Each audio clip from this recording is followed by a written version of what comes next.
Hey students, today I'm going to read chapter 26 of our Wayside Schools is Falling Down. If you remember from when we started it before the year ended, that all the stories are a little wayside or kind of silly, and so they're meant to be pretty funny and may not make a lot of sense to what we do all the time, but remember, this is a very special school.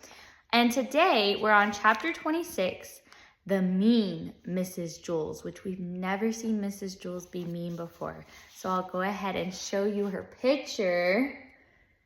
And does that remind you of another teacher we've read about? It sure reminds me of someone. Everybody in Mrs. Jules' class thought she was a very nice teacher.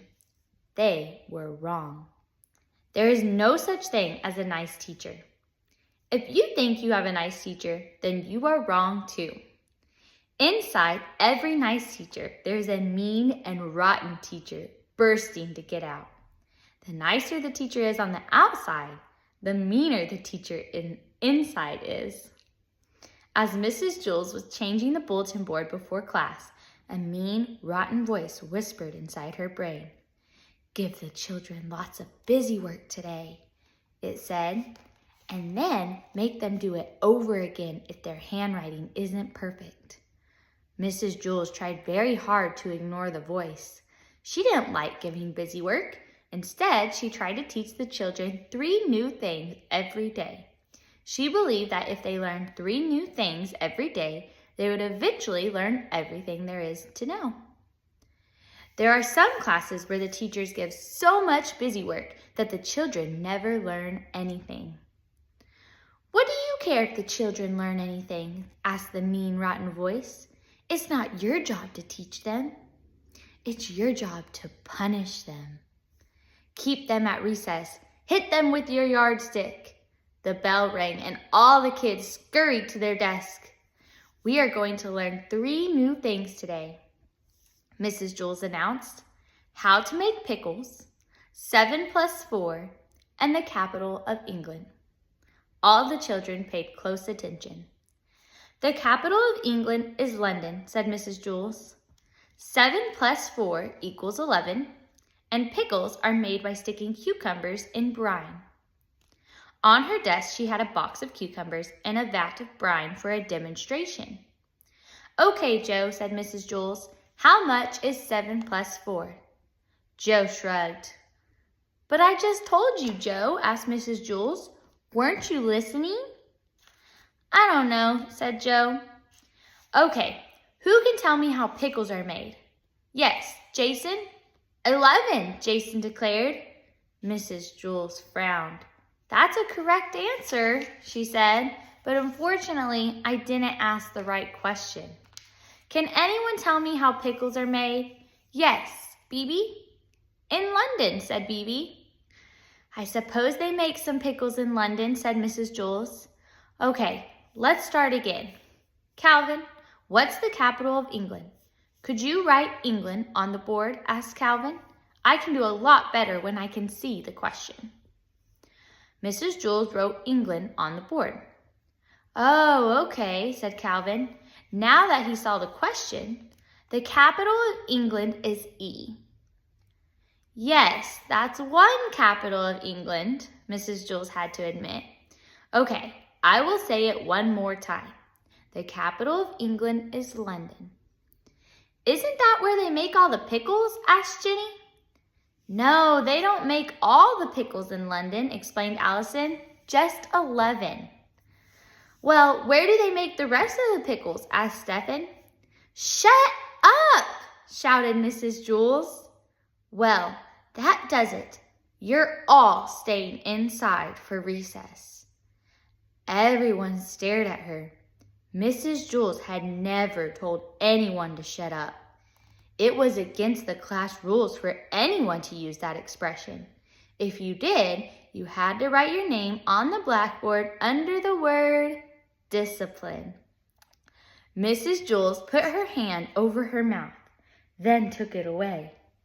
"Oh dear, I am very sorry," she said. "I don't know what came over me." She wrote her own name on the blackboard under the word discipline. Perhaps you'll learn the lesson better if you write it down, she suggested. Everyone, please take out a piece of paper and a pickle. Everyone laughed. Pencil, snapped Mrs. Jules. I meant to say pencil. It just came out pickle. I didn't know pickles came from pencils, said Jenny. I thought they came from cucumbers. I thought they came from London, said Todd. Mrs. Jules made an ugly face. Todd, didn't I just tell you to shut up? She asked. She picked up her yardstick and held it over Todd's head. Well, answer me, she demanded. Didn't I tell you to shut up? Yes, said Todd. How dare you talk back to me, snapped Mrs. Jules. Didn't I just tell you to shut up? Todd kept his mouth shut. Well, answer me, she demanded. Todd didn't know what to do. He nodded his head. Keep still, ordered Mrs. Jules. Now, I don't want to say another word, or I don't want you to say another word.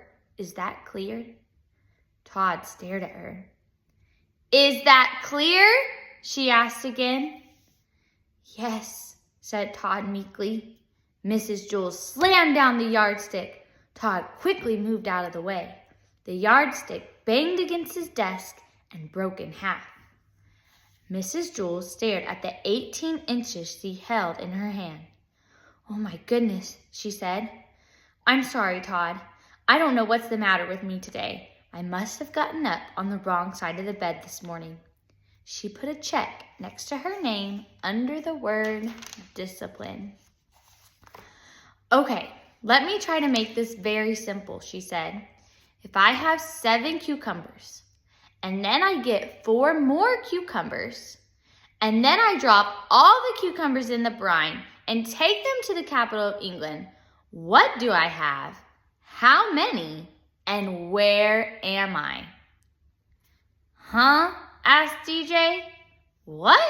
Asked John. Could you write the question on the board, please? Asked Rondi.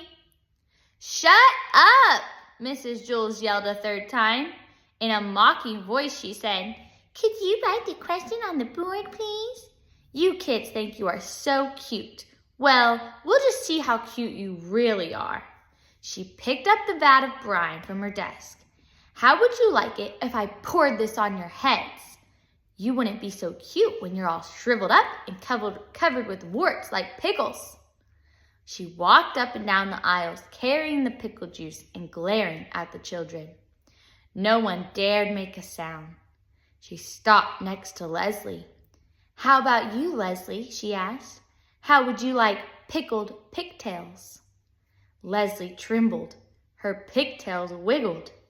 Well, I'm going to ask you 3 questions, Leslie, said Mrs. Jules.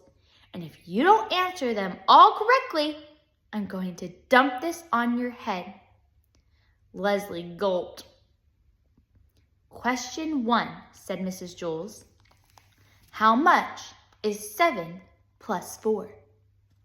Leslie quickly tried to count on her fingers, but she didn't have enough. 11, she guessed. A look of disappointment came over Mrs. Jules' face. Okay. Question 2. What is the capital of England? London, Leslie said nervously. Rats, said Mrs. Jules. Okay, question 3. She looked down at the vat of brine she was holding and shook her head. She thought a moment, then smiled. What's the name of my cousin who lives in Vermont? Leslie had no idea, so she just had to take a wild guess. She closed her eyes and said, Fred Jules. Wrong, exclaimed Mrs. Jules. She raised the vat of brine high above Leslie's head and started to tip it over. Paul jumped out of his seat. Those pigtails had once saved his life. Now it was his turn to return the favor. He pushed the vat of brine back the other way. He was just trying to push it straight up, but he pushed too hard. It poured all over Mrs. Jules, drenching her. Paul froze in terror. Mrs. Jules blinked her eyes. Pickle juice dripped down her face. "Thanks, Paul," she said. "I needed that." The brine had cured her. She circled her name on the blackboard and sent herself home early on the kindergarten bus. The end.